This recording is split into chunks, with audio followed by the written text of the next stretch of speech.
আসসালামু আলাইকুম। আমি রাজিয়া সুলতানা, সহকারী অধ্যাপক, বাংলা বিভাগ। অনলাইন ক্লাসে শিক্ষার্থী বন্ধুরা, তোমাদের সকলকে স্বাগতম। আজকে আমরা বাংলা দ্বিতীয় পত্রের ব্যাকরণিক শব্দ শ্রেণী আলোচনা করব। ব্যাকরণিক শব্দ শ্রেণী বলতে কি বুঝো? প্রথমেই তোমাদেরকে এই সম্পর্কে ধারণা লাভ করতে হবে। সেটা হচ্ছে, ব্যাকরণিক শব্দ শ্রেণী হচ্ছে ব্যাকরণগত অবস্থানের দিক থেকে বাংলা ভাষার শব্দগুলোকে যত ভাগে ভাগ করা যায়, যে কয়টা শ্রেণীতে ভাগ করা যায়, তাকেই বলা হয় ব্যাকরণিক শব্দ শ্রেণী। তাহলে কি বুঝলাম আমরা? যে আমরা একটু লিখলে তোমাদের ধারণাটা আরো একটু ভালো হবে। যে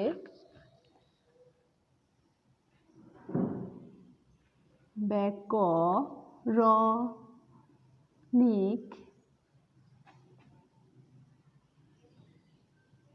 শব্দ শ্রেণী। ব্যাকরণিক শব্দ শ্রেণী আজকের আলোচ্য বিষয়। তাহলে আজকের আলোচ্য বিষয় ব্যাকরণিক শব্দ শ্রেণী। ব্যাকরণিক শব্দ শ্রেণীর সংজ্ঞাটা আমরা দেখি। যে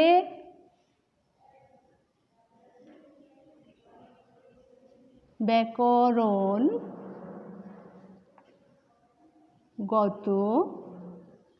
অবস্থানের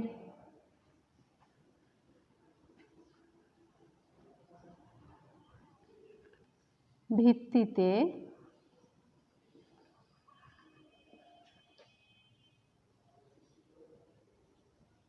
বাংলা ভাষার শব্দ সমূহকে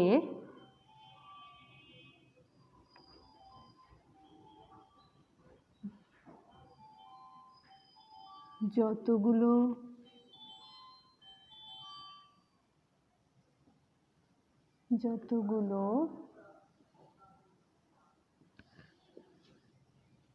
ভাগে ভাগ করা যায়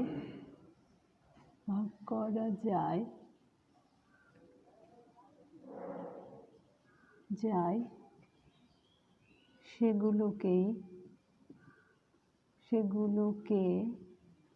বলে ব্যাকরণিক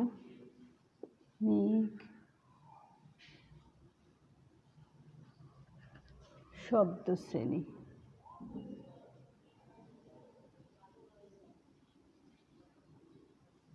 ব্যাকরণিক শব্দ শ্রেণী।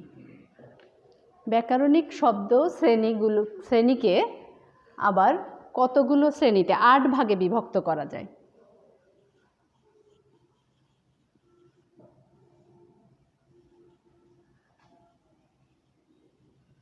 শব্দ শ্রেণীকে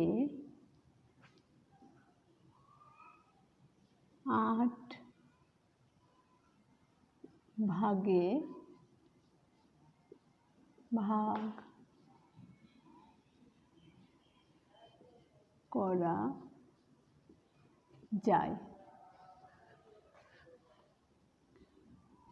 1, আমরা এবার শ্রেণীবিভাগটা দেখি। ব্যাকরণিক শব্দ শ্রেণীকে যে 8টি শ্রেণীতে বিভক্ত করা যায়, সেই 8টি শ্রেণী হচ্ছে: 1,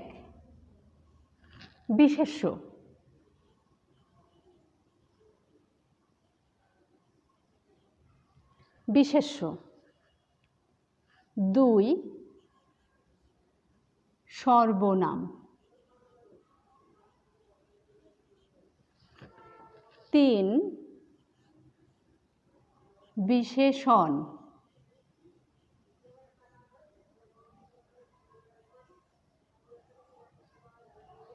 4, ক্রিয়া। 5, ক্রিয়া বিশেষণ।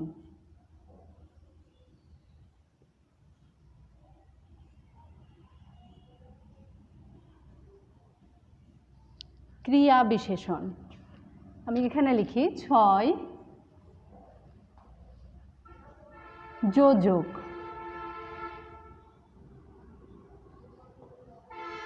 7 অনুসর্গ,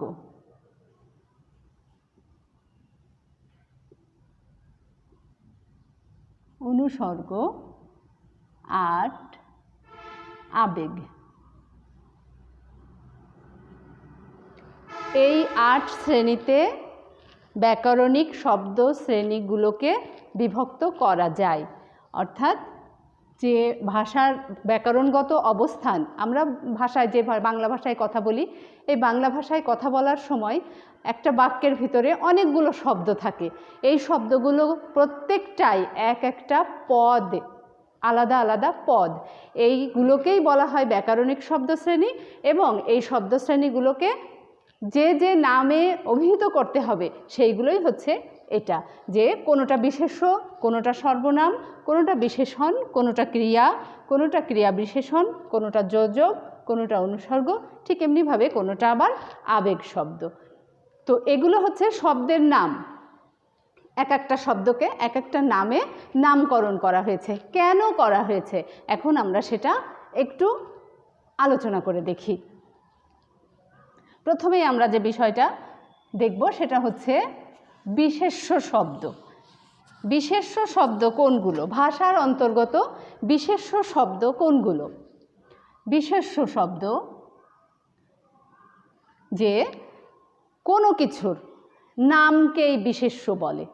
আমরা জানি পদ আলোচনা করতে যে আমরা দেখেছি যে বিশেষ্য বলতে কি বোঝায়? কোনো কিছুর নামকে বিশেষ্য বলে। কোনো কিছুর নাম কি? কোনো ব্যক্তি, কোনো বস্তু, কোনো জাতি, কোনো সমষ্টি, কোনো ভাব বা গুণবাচক নাম, এগুলো সবই হচ্ছে বিশেষ্য শব্দ শ্রেণীর অন্তর্ভুক্ত। অর্থাৎ যে কোনো, যেমন তোমার বলা যায় যে চাল বিশেষ্য শব্দ, ডাল বিশেষ্য শব্দ, আটা বিশেষ্য শব্দ, হিমালয় বিশেষ্য শব্দ। এরপরে তোমার দেখানো যেতে পারে হিমালয় পর্বত, যদি পর্বত থাকে তো সেটাও বিশেষ্য শব্দ। একইভাবে যদি বলা হয় সাইকেল বিশেষ্য শব্দ। আবার বলা যেতে পারে কলম বিশেষ্য শব্দ। এভাবে বিভিন্ন গুণও হতে পারে, গুণবাচক শব্দও হতে পারে। যেমন পরিশ্রমী যদি বলা হয় গুণবাচক, এটা গুণবাচক বিশেষ্য।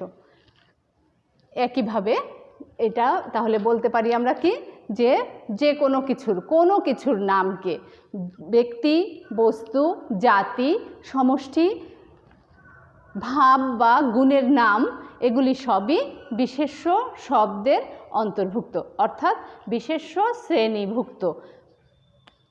এরপরে আমরা দেখতে পারি কোনটা, দেখছি কোনটা, যে 2 বিশেষ সর্বনাম।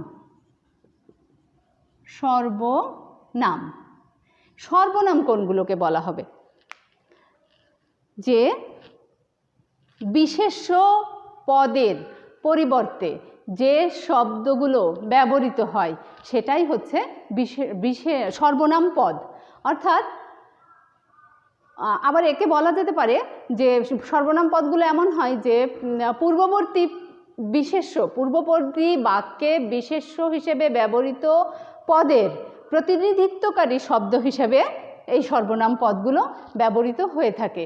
যেমন বিথি, আমি একটা উদাহরণ দিই। বিথি অষ্টম শ্রেণীতে পড়ে। সে নিয়মিত ছাত্রী।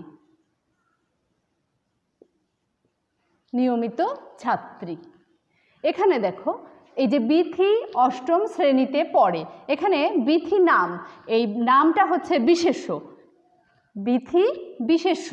আর পরের বাক্যে যে বলছি আমি যে পূর্ববর্তী বাক্যে বিশেষ্য হিসেবে ব্যবহৃত পদের প্রতিনিধিত্বকারী শব্দই হচ্ছে সর্বনাম, ঠিক তেমনি বিধি হচ্ছে বিশেষ্য, অষ্টম শ্রেণীতে পড়ে। আর সে অর্থাৎ বিধির পরিবর্তে দ্বিতীয় বাক্যে যে সে শব্দটি ব্যবহৃত হচ্ছে, এই সে হচ্ছে এখানে সর্বনাম। সর্বনাম তাহলে বিশেষ্যের পরিবর্তে যে শব্দটি ব্যবহৃত হয় সেটি হচ্ছে সর্বনাম পদ। এভাবে বিভিন্ন সর্বনাম হতে পারে, অনেক সর্বনাম আছে, যেমন সে, তিনি, তাহারা, তাহার, তাহারা যাই বলো, তাহারা, তোমার, এটা, সেটা, সেখানে, সেখানে, ও,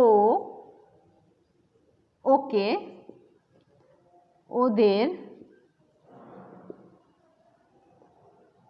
ইত্যাদি ইত্যাদি। এই শব্দগুলোই হচ্ছে সর্বনাম পদ। সর্বনাম পদ এগুলো হচ্ছে সর্বনাম পদ বা সর্বনাম শ্রেণী, শব্দ শ্রেণী, সর্বনাম শব্দ শ্রেণী এগুলো। তাহলে আমরা দেখলাম বিশেষ্য কোনগুলো, কোনো কিছুর নামকে বিশেষ্য বলে। আর সর্বনাম কি, বিশেষ্যের পরিবর্তে যে শব্দগুলো ব্যবহৃত হয় সেগুলো হচ্ছে সর্বনাম শ্রেণীর পদ বা সর্বনাম শ্রেণীর শব্দ। তো আমরা এরপরে যাই। বিশেষ্য গেল, সর্বনাম গেল, এবার বিশেষণ। বিশেষণ কি? বিশেষণ হচ্ছে বিশেষ্য, সর্বনাম এবং ক্রিয়ার দোষ, গুণ, অবস্থা, পরিমাণ, সংখ্যা নির্দেশ করে যে শব্দগুলো, সেই শব্দগুলোই হচ্ছে বিশেষণ পদ।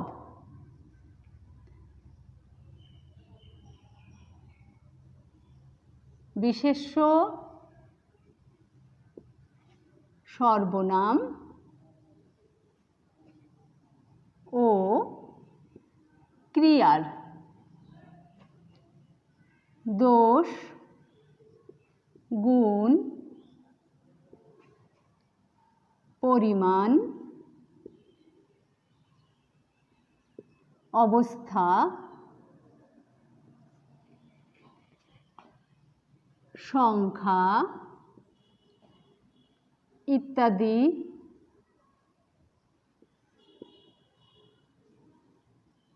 ইত্যাদি প্রকাশ, ইত্যাদি বোঝাতে, ইত্যাদি বোঝাতে যে শব্দগুলো ব্যবহার করা হয় তাদেরকে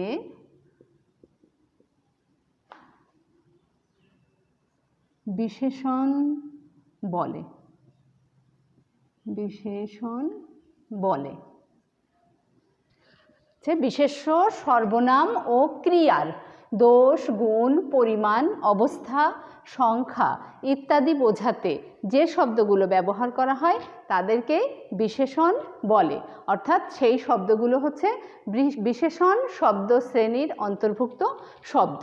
তো যেমন কি হতে পারে, যে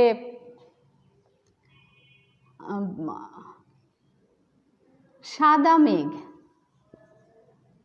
সাদা মেঘ, এখানে সাদা মেঘ, মেঘ, মেঘ হচ্ছে বিশেষ্য। বিশেষ্যটা আমাকে চিহ্নিত করতে হবে বিশেষ্য, সর্বনাম ও ক্রিয়া। তো এই যে বিশেষ্য, সর্বনাম ও ক্রিয়ার দোষ, গুণ, অবস্থা, পরিমাণ, সংখ্যা এগুলো বোঝাতে হবে। এমন শব্দ আমাকে খুঁজে বের করতে হবে যেটা বিশেষ্য, যেটা সর্বনাম, যেটা ক্রিয়া, কোনো বাক্যের বিশেষণ খুঁজতে গেলে। এখানে এটা যদি সাদা মেঘ, এই দুটো শব্দের মধ্যে মেঘ কি? মেঘ হলো বিশেষ্য। তাহলে বিশেষ্যের দোষ, গুণ, অবস্থা, পরিমাণ, সংখ্যা এমন কিছু বোঝাচ্ছে। অর্থাৎ কি হচ্ছে এটা? সাদা মেঘ। কেমন? মেঘটা কেমন? বিশেষ্যটা কি? সাদা। মেঘটা সাদা। তো এইখানে হচ্ছে এটা বিশেষণ, সাদাটা হচ্ছে বিশেষণ। ঠিক একইভাবে বলা যায় সবুজ মাঠ, নীল আকাশ, হলুদ পাখি, এভাবে বিশেষণ শব্দগুলো আসে। তেমনি আমি এখানে বলি একটু যে কোনো কিছুর রং বোঝাতে, কোনো কিছুর রং বোঝাতে বিশেষণ শব্দ ব্যবহৃত হয়। এগুলোর ভিতরে কি কি আসবে? যে সবুজ মাঠ, নীল আকাশ, সাদা মেঘ, তোমার সাদা কাগজ বা তোমার হলুদ পাখি, এগুলো আসবে তোমার রং বোঝাতে কোনো কিছুর। এরপরে তোমার পরিমাণ বোঝাতে আসতে পারে। পরিমাণ বোঝাতে যদি হয় যে এখানে বলা হয়েছে পরিমাণ, এই বিশেষ্য, সর্বনাম ও ক্রিয়ার পরিমাণ যে শব্দগুলো দিয়ে বোঝাবে, অর্থাৎ 5 শতক জমি, 3 কাঠা জমি, 10 কেজি চাউল, এভাবে তোমার পরিমাণ যে বোঝাবে যে শব্দগুলো দিয়ে, সেটাও তোমার বিশেষণ শব্দ শ্রেণীভুক্ত হবে। একইভাবে অন্তঃপ্রত্যয়, অন্তঃপ্রত্যয় আন্ত, অন্তঃপ্রত্যয় আন্ত শব্দগুলোও বিশেষণ শব্দ। যেমন চলন্ত, একটা শব্দ যেমন চলন্ত, চলন্ত, ঘুমন্ত, ফুটন্ত,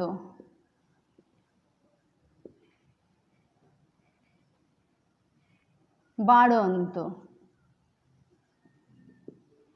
এইভাবে অন্তঃপ্রত্যয়ান্ত, অন্তঃপ্রত্যয়যুক্ত শব্দগুলো বিশেষণ শব্দ বলে চিহ্নিত, বিবেচিত। ঠিক একইভাবে আরও অনেক শব্দ আসতে পারে বিশেষণ বোঝাতে।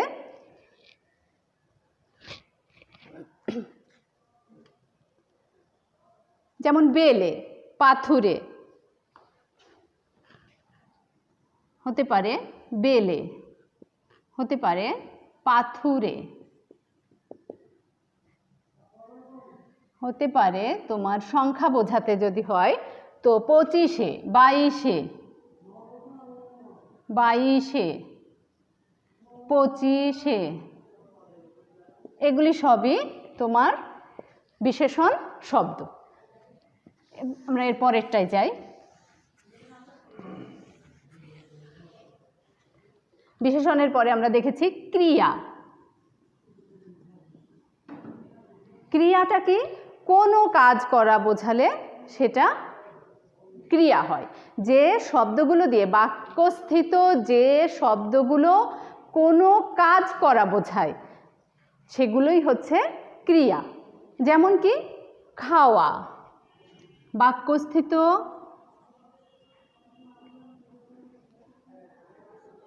যে শব্দ দিয়ে কাজ করা বোঝায় তাকে ক্রিয়া বলে, ক্রিয়া বলে। যেমন যেমন খাওয়া, পড়া, পড়া, ঘুমানো, ঘুমানো, দেখা, চলা, হাঁটা, দৌড়ানো, হাঁটা, দৌড়ানো ইত্যাদি। এগুলো সবই ক্রিয়া শব্দশ্রেণীর অন্তর্ভুক্ত শব্দ। কোনো কাজ করা বোঝাবে যা দিয়ে, সেটাই হচ্ছে ক্রিয়া। যেমন একটা বাক্যের মধ্যে আসতে পারে অসীম কাঁদছে, অসীম কাঁদছে। এখানে এই কাঁদছেটা হচ্ছে ক্রিয়া, এখানে কাঁদছে ক্রিয়া। তোমরা নিশ্চয়ই বুঝতে পারছো বিষয়গুলো খুব সহজ। এরপরে ক্রিয়া বিশেষণ, ক্রিয়া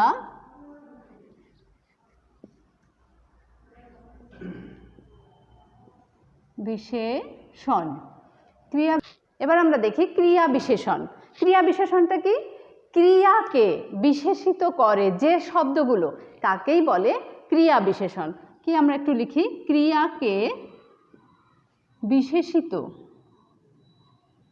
বিশেষিত করে যে শব্দ তাকে বলে ক্রিয়া বিশেষণ। বিশেষণ যেমন কি? যেমন যেমন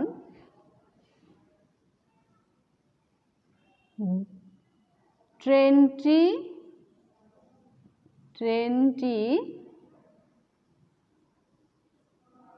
দ্রুত চলছে, ট্রেনটি দ্রুত চলছে। এটা একটা বাক্য। এই বাক্যটির মধ্যে ক্রিয়া কোথায়? আমার এখানে বলছে যে ক্রিয়াকে বিশেষিত করে, অর্থাৎ ক্রিয়া চিহ্নিত করতে হবে আমাকে। কি? যে চলছে, চলা, আমরা বলেছি চলা, বলা, খাওয়া, পড়া এগুলো ক্রিয়া। তাহলে চলছে হচ্ছে ক্রিয়া। এই বাক্যটিতে চলছে শব্দটি হচ্ছে ক্রিয়া। এই ক্রিয়াকে বিশেষিত করছে কোন শব্দটা? এইটা, দ্রুত।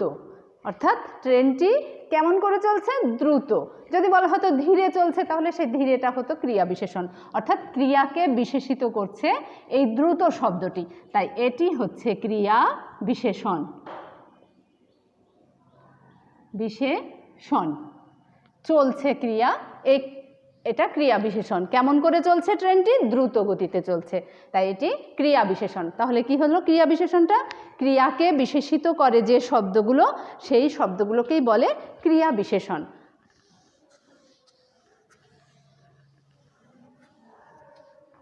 আমরা এরপরে দেখি যে যোজক। যোজক কি? যোজক যা জোড়া লাগায়, নামটা শব্দটা শুনেই বোঝা যাচ্ছে, তাই না? তাহলে কি হচ্ছে? যে শব্দগুলো দুটি বাক্যের মধ্যে সংযোগ, দুটি বাক্যের মধ্যে অথবা একই বাক্যের মধ্যে দুটি শব্দের মধ্যে, একই বাক্যের অন্তর্গত দুটি শব্দের মধ্যে, তাহলে কি হচ্ছে? যে শব্দগুলো দুটি বাক্যের অথবা দুটি শব্দের সংযোজন, বিয়োজন, সংকোচন ঘটায়, সংযোজন ঘটায়, বিয়োজন ঘটায়, সংকোচন ঘটায়, এগুলো ঘটালে যে শব্দগুলো ঘটাচ্ছে তাহলে সেই শব্দগুলোকে বলা হয় যোজক। যেমন কি? যে তুমি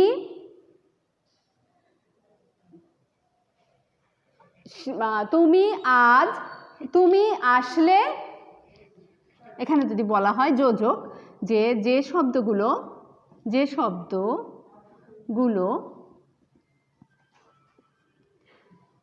দুটি বাক্যের অথবা দুটি পদের, দুটি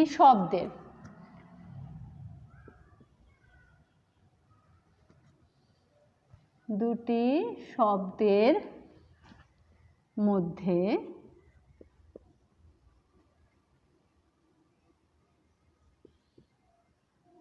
সংযোজন,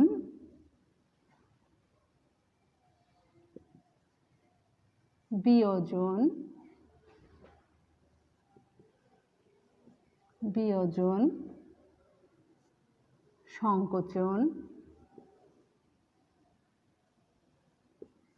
সংকোচন ঘটায় তাকে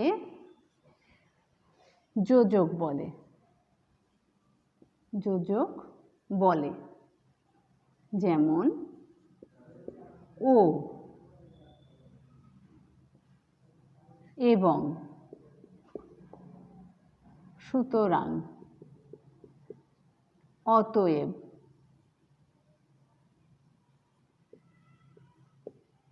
অতএব ইত্যাদি। ও এবং সুতরাং, সুতরাং ইত্যাদি এগুলো হচ্ছে যোজক শব্দ। দুটি বাক্যের মধ্যে অথবা দুটি শব্দের মধ্যে সংযোজন ঘটায়, বিয়োজন ঘটায় বা সংকোচন ঘটায় যে শব্দগুলো, সেগুলোই হচ্ছে যোজক শব্দ।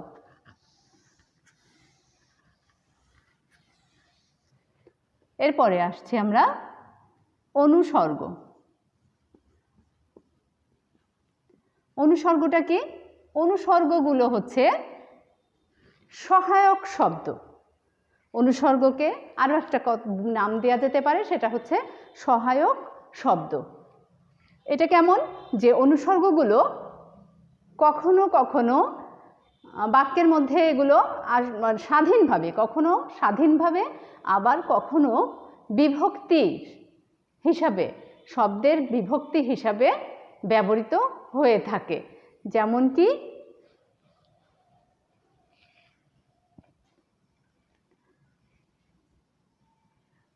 এগুলো, যে শব্দগুলো, যে শব্দগুলো বাক্যে স্বাধীনভাবে আবার কখনো কখনো শব্দ বিভক্তি হিসাবে, শব্দ বিভক্তি হিসাবে ব্যবহৃত হয় তাকে অনুসর্গ বলে, অনুসর্গ বলে।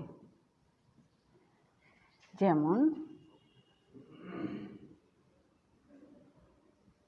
দ্বারা, দিয়ে, কর্তৃক, চেয়ে, থেকে,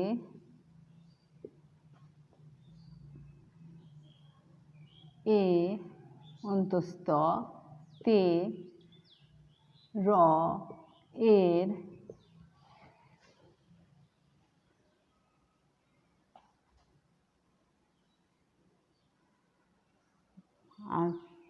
আগে, পরে,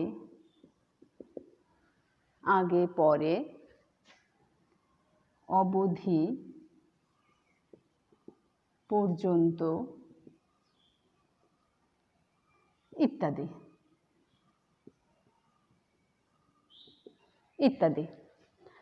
এগুলো সবই অনুসর্গ শ্রেণীভুক্ত শব্দ। অনুসর্গ শব্দশ্রেণীর অন্তর্গত শব্দ। দ্বারা, দিয়ে, কর্তৃক, চেয়ে, থেকে, এ, র, তে, এর, আগে, পরে, অবধি, পর্যন্ত ইত্যাদি শব্দগুলো হচ্ছে অনুসর্গ শব্দশ্রেণীর অন্তর্ভুক্ত। এরপরে যেটা থাকছে আবেগ। আবেগটা কি? আবেগ শব্দগুলো হচ্ছে যে শব্দগুলো দিয়ে মানুষের মনের বিশেষ ভাব বা আবেগ প্রকাশিত হয়, সেই শব্দগুলোকেই বলে আবেগ শব্দ। যে শব্দগুলো মনের বিশেষ ভাব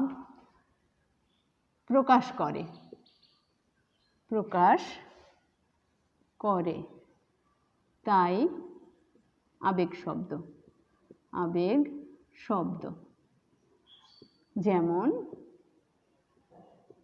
যেমন উহ, আহ, ইস,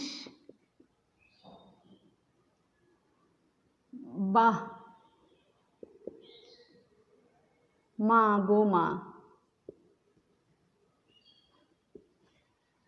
ছি ছি ছি ছি ইত্যাদি ইত্যাদি। এই শব্দগুলো আবেগ শব্দ। তাহলে তোমরা আজকে যে বিষয়গুলো অবলোকন করলে সেটা হচ্ছে যে ব্যাকরণিক শব্দ শ্রেণী কাকে বলে, ব্যাকরণিক শব্দ শ্রেণী কত ভাগে বিভক্ত এবং কি কি উদাহরণ সহ আলোচনা করো। এই প্রশ্নের উত্তর যদি তোমাদেরকে দিতে হয় তাহলে এই বিষয়টা তোমাদেরকে বিস্তারিত একটু তোমাদের যে নির্দিষ্ট বই আছে সেই বইয়ের ভিতরে আরও সুন্দর করে দেয়া আছে, স্পষ্ট করে তোমরা সেটা অনুশীলন করবে, বারবার অনুশীলন করবে এবং লিখবে, খাতায় লিখবে।